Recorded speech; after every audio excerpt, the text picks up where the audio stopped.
гарсан төмөр байгаа юм. Энэ анхан гарахтаа энэ зүүн талд бидний хаттай нуруундар гарчаад байж байна.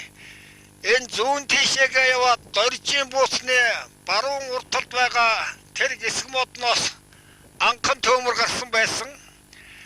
Тэгээ уршаага өндөрлөн нутг руу яваад төмөртөө рүү ороохын даваа руу чиглэж явсан байгаа.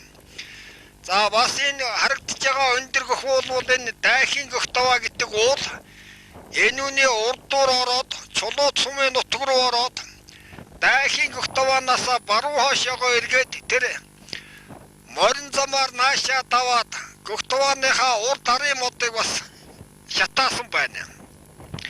За энэ хаттын даваагаараа энэ баруун тишээгээ яваад энэ гөх давааны өвөлжөөний хажуухан талд ирээд шатсан юм байна.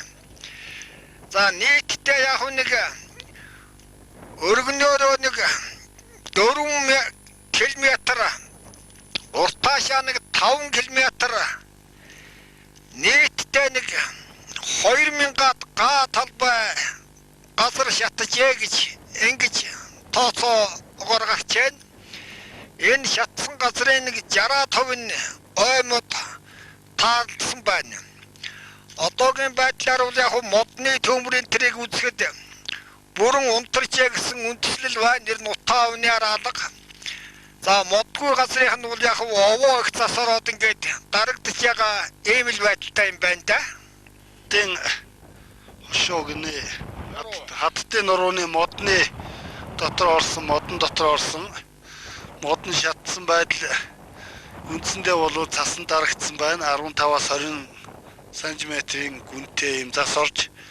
За бидний цорууны байдал энэ гарсан галынх нь модны тархиныг нэлээ үзлээ.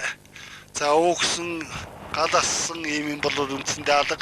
Ганц хоёр одоо унсан мод дороосоо жоохон цоонж байна. Энийг бид нэр ингээд дарлаа. Ерөнхийдөө бол гал энд одоо үндсэндээ унтарчээ гэж одоо үзэж болохоор ийм хэмжээд байна. Тийм байна. За